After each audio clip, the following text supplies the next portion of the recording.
Halo anak-anak, selamat pagi. Mari kita melanjutkan pembelajaran kita di tema 8, Bumiku. Nah, kali ini kita sudah masuk di subtema yang ketiga, Bumi, Matahari, dan Bulan. Mari siap-siap belajar, kita mulai pembelajaran hari ini ya.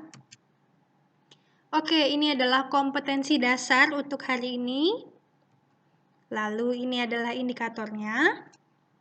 Nah, kegiatan kita untuk pembelajaran hari ini ada 4. Yang pertama nanti akan membaca tentang gerhana matahari dari buku. Kemudian yang kedua, Ibu akan memberikan simulasi. Dan yang ketiga, kita akan review tentang jenis-jenis reklame karena sudah pernah di tema sebelumnya. Dan yang kegiatan terakhir adalah membaca tentang keadaan alam Laos dan Filipina. Kita mulai untuk kegiatan yang pertama ya. Oke. Nah, ada 2 buah gambar di sini. Nah, adakah perbedaan kedua gambar berikut ini? Ada bedanya enggak?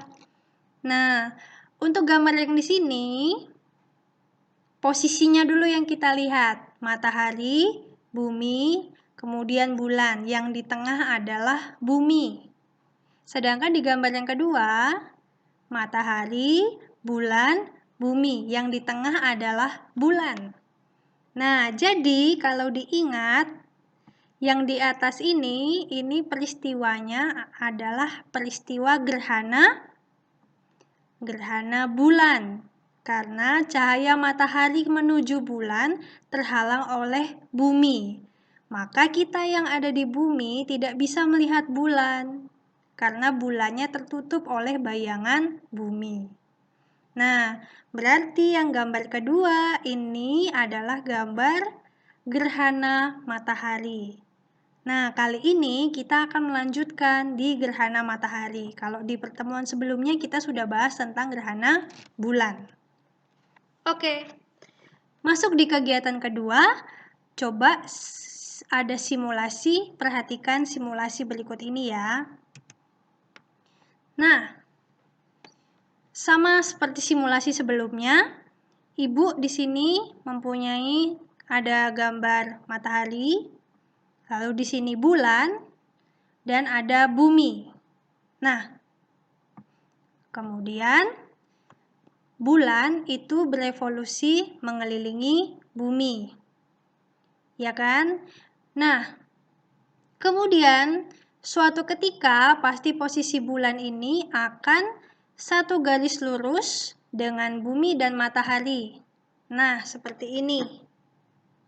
Jadi, cahaya matahari menuju bumi itu terhalang oleh bulan. Nah, seperti ini ya. Inilah peristiwa gerhana matahari. Jadi, cahaya matahari yang mau menuju ke bumi ini terhalang oleh bulan.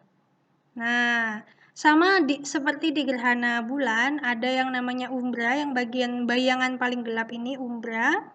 Lalu yang ini adalah penumbra. Nah, maka di bagian bumi yang terdapat umbra, yang kena umbra ini mengalami gerhana matahari total eclipse. Sedangkan bagian bumi yang terkena bagian penumbra yang ini mengalami gerhana matahari sebagian. Nah, ini adalah penjelasan untuk gerhana matahari. Selanjutnya, karena tadi posisi bulan itu berada satu garis dengan bumi, maka cahaya matahari menuju bumi itu terhalang oleh bulan. Nah, di siang hari, awalnya kita akan melihat matahari itu full. Nah, gerhana matahari itu kan matahari tertutup oleh bayangan bulan. Nah, ini. Jadi, ini matahari tertutup oleh bayangan bulan di sini. Ini sudah mulai gerhana sebagian. Kemudian, pasti akan geser lagi bayangan bulannya. Nah, ini namanya gerhana matahari cincin. Lalu, beberapa menit kemudian, nih, puncak gerhana atau gerhana matahari total. Nah, kenapa tidak tertutup sepenuhnya? Karena bayangan bulan itu tidak sebesar kalau gerhana bulan. Jadi bayangan bulan-bulan itu kan lebih kecil ukurannya dari bumi. Jadi bayangannya tidak mampu untuk menutupi seluruh permukaan matahari yang tampak dari bumi. Nah, kemudian di sini ada gerhana cincinnya selesai, geser lagi, lalu gerhana sebagian, lalu selesai. Nah, tapi bisa juga puncak gerhananya ini saat gerhana matahari total tertutup semua, itu ketika posisi bulan itu sangat dekat dengan bumi, jadi bayangan bulannya itu lebih besar. Nah, ini adalah contoh-contoh gerhana matahari. Bentuknya seperti ini.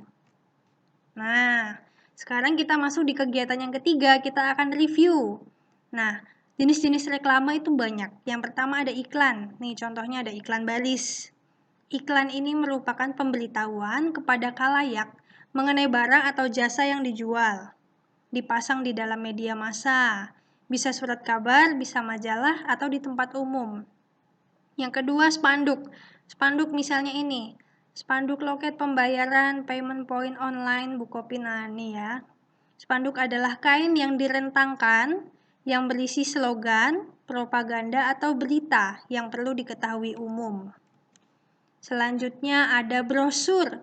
Nih, kalau anak-anak sekarang lagi tatap muka, pasti akan banyak menerima brosur untuk bimbel dari beberapa lembaga untuk bimbel atau brosur untuk pendaftaran ke SMP.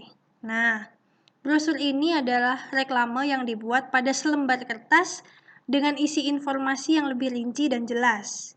Disampaikan dengan cara disebarluaskan secara langsung agar bisa dibaca dan dipahami konsumen.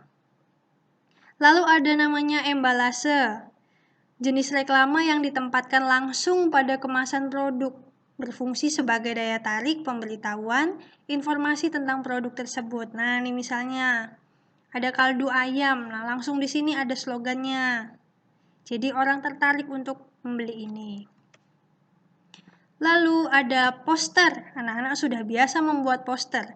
Jadi poster itu adalah selembar kertas yang berisi gambar dan tulisan yang dibuat semenarik mungkin dan ditempatkan dengan cara ditempel di tempat-tempat umum yang strategis.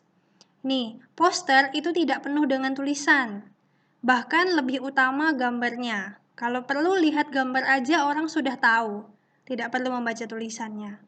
Nah, tentunya isi di poster ini adalah himbauan, ajakan. Kemudian ada baliho. Sering kita lihat di jalan ya.